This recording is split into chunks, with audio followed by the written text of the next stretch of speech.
S'il m'arrive tout ça, c'est de ma faute. Et c'est de ma faute parce que je gère mal ma communication. Quand j'ai quelque chose qui va pas bien, tout de suite, je vais prendre mon téléphone et je vais me snapper et je vais vous le raconter. Je sais pas pourquoi je fais ça. Je pense que c'est parce que c'est une habitude, mais ça me porte préjudice. Et là, je le vois. Là, je le vois qu'aujourd'hui, ça m'a vraiment porté préjudice. Et il va falloir que je m'entoure bien, que j'écoute les conseils de personnes autour de moi et que j'arrive à apprendre à gérer ma communication. Et en fait, j'ai fait un point et en fait, je me suis rendu compte que depuis que je me suis rapprochée de Dieu, depuis que je suis rentrée dans la religion, les filles, il m'arrive épreuve sur épreuve. Avant, les filles, quand j'étais dans le hlam, dans ma vie, tout allait bien. Tout. J'étais pas malheureuse. Vous le voyez sur les réseaux, j'étais tout le temps heureuse. Tout allait bien dans ma vie. Tout allait comme sur des roulettes. Et quand j'étais pas bien, les filles, je pleurais à sanglots, les larmes de mon cœur. Et je disais à Djimaïl, je comprends pas pourquoi. Je dis avant que je fasse la prière, que je rentre dans la religion, que je me rapproche de la religion, tout allait bien. Et depuis que je suis rentrée dans la religion, c'est un constat que j'ai fait, ça va pas. Et il m'a dit, Maëva, c'est normal. Quand tu te rapproches de Dieu, Dieu il t'éprouve pour plusieurs choses, soit pour effacer tes péchés, soit pour te tester, soit pour te rapprocher de lui. Et Dieu il t'éprouve à la hauteur de ta foi. Et c'est pour ça qu'aujourd'hui, les épreuves que je vis, je les accepte, les filles. Je les accepte. Ça concerne l'Algérie, les filles. Je vais vous dire quelque chose. Aujourd'hui, j'accepte mon épreuve parce que ce que j'ai fait, c'est pas bien. Et je comprends que vous m'en vouliez. En tant qu'Algérien, je vous comprends. Et aujourd'hui, je vous en veux pas. On est vendredi. Wallah, wallah, wallah. Même si vous m'avez fait du mal, même si ça a été dur d'avoir été harcelé, je vous pardonne. Aujourd'hui, on est vendredi, je vous dis, je vous pardonne parce que je vous comprends. Et le problème, c'est que moi, des fois, quand je parle, pas des fois, souvent, quand je parle, je réfléchis pas. Quand j'ai fait les stories, j'ai pas réfléchi. J'ai même dit que c'était la faute de Magali.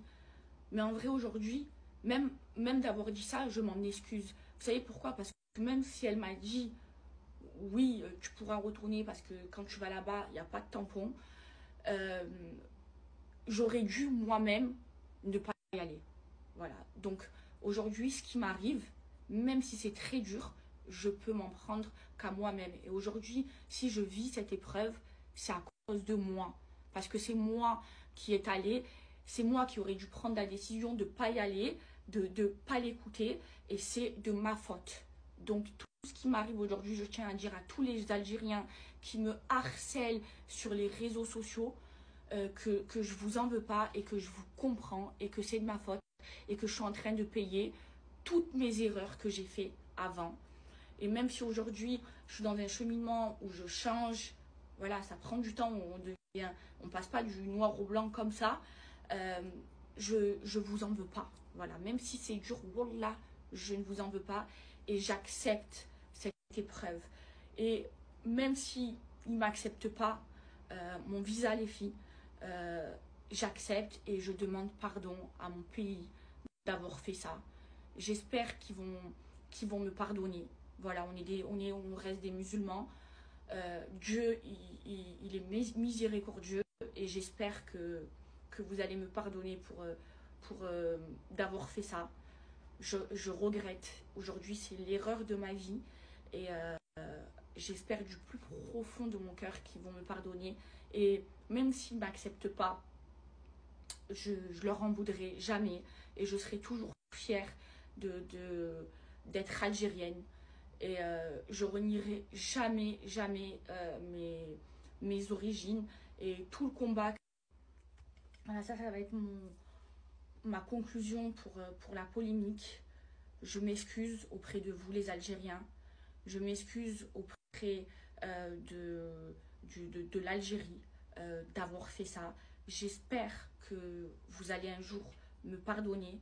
Voilà, je vous demande pardon du plus profond de mon cœur. Et j'espère qu'un jour, je pourrai retourner dans mon pays. Et je serai toujours fière d'être une Algérienne. Et je renierai jamais mes origines, même si vous ne m'acceptez pas. Voilà. J'ai pas réfléchi. J'ai même dit que c'était la faute de Magali. Mais en vrai, aujourd'hui, même d'avoir dit ça, je m'en excuse. Vous savez pourquoi? Parce que même si elle m'a dit, oui, tu pourras retourner parce que quand tu vas là-bas, il n'y a pas de tampon, euh, j'aurais dû moi-même ne pas y aller. Voilà. Donc, aujourd'hui, ce qui m'arrive, même si c'est très dur, je peux m'en prendre qu'à moi-même. Et aujourd'hui, si je vis cette épreuve, c'est à cause de moi.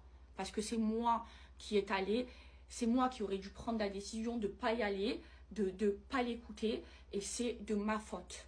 Donc tout ce qui m'arrive aujourd'hui, je tiens à dire à tous les Algériens qui me harcèlent sur les réseaux sociaux, que je vous en veux pas et que je vous comprends et que c'est de ma faute et que je suis en train de payer toutes mes erreurs que j'ai fait avant. Et même si aujourd'hui, je suis dans un cheminement où je change, voilà, ça prend du temps, on passe pas du noir au blanc comme ça. Et je vis une rupture qui est très compliquée pour moi.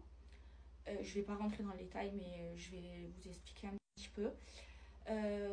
Moi, cette personne-là, je pensais que c'était l'homme de ma vie. Je pensais que j'allais faire ma vie avec lui.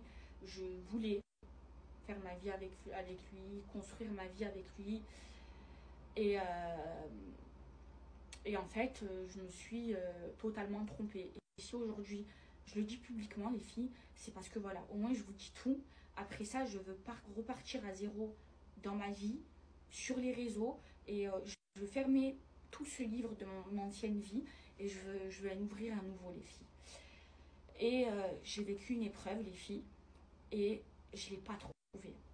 Et en fait, moi, je me dis que moi, je ne recherche pas quelqu'un, un homme pour faire ma vie qui va m'assumer, qui va... Vous voyez, je recherche juste un homme avec une épaule sur laquelle je peux me reposer. Et je pense que toutes les femmes, on recherche cette personne-là. Et c'est la qualité que je recherche chez un homme. Et lui, les filles, je ne l'ai pas vu venir. Au début, il était parfait, les filles. Je vais vous le dire, hein, je suis tombée amoureuse de lui parce que c'était quelqu'un qui était dans la religion, il était dans le djinn, il m'apprenait plein de choses, il m'apprenait des sourates, il m'aidait à aller sur le bon chemin, il était là pour moi. Et là, les filles, quand j'ai eu le plus besoin de lui, il n'a pas été là. Et moi, ça, je peux pas. Donc ça a été très dur parce que j'ai vécu une épreuve où c'était la personne dont j'avais le plus besoin. Et il n'a pas été là. Moi, j'aurais pas préféré qu'il m'envoie des bouquets quand j'étais au Maroc. J'aurais préféré qu'il le fasse quand je suis pas bien. Moi, les filles, je pars du principe où faut pas être là quand tout va bien. Il faut être là quand tout va mal. Et moi, je ne peux pas faire ma vie, construire ma vie avec une personne qui n'est pas là euh, quand j'ai le plus besoin de lui. Et ça, les filles, vraiment, je ne peux pas. Et je l'ai vraiment, vraiment mal vécu parce que j'aurais jamais imaginé ça de lui. J'avais une totale confiance en lui, les filles. Je pensais vraiment que c'était le bon et je me suis trompée. Et aujourd'hui, je m'en veux parce qu'en fait, je pensais tellement que c'était le bon, les filles, que je me suis affichée sur les réseaux avec lui. Et c'est pour ça qu'aujourd'hui, j'explique ma rupture. Et parce que les filles, je pensais que c'était lui. C'est pour ça, vous me connaissez, vous le savez, presque 7 ans que je suis sur les réseaux, je n'ai jamais affiché de relation sur les réseaux. Et là, je pensais que c'était le bon et en fait, je me suis trompée. En fait, il n'était pas la personne qui prétendait être. Et en fait, j'ai fait des prières de consultation, j'en ai fait plein et j'ai vu les filles. On voit une personne on voit une personne quand il est au plus mal, pas quand tout va bien. Et je ne l'ai pas trouvé. Et aujourd'hui, je lui en veux énormément, les filles. Et voilà, c'est vraiment terminé. Et voilà, je tenais à lui dire parce que parce que pour plusieurs choses, parce que je l'ai affiché sur les réseaux et pour que vous compreniez tout ce que je vis en ce moment. Donc là, j'accepte mon épreuve, c'est dur, je vais me relever et je vous jure.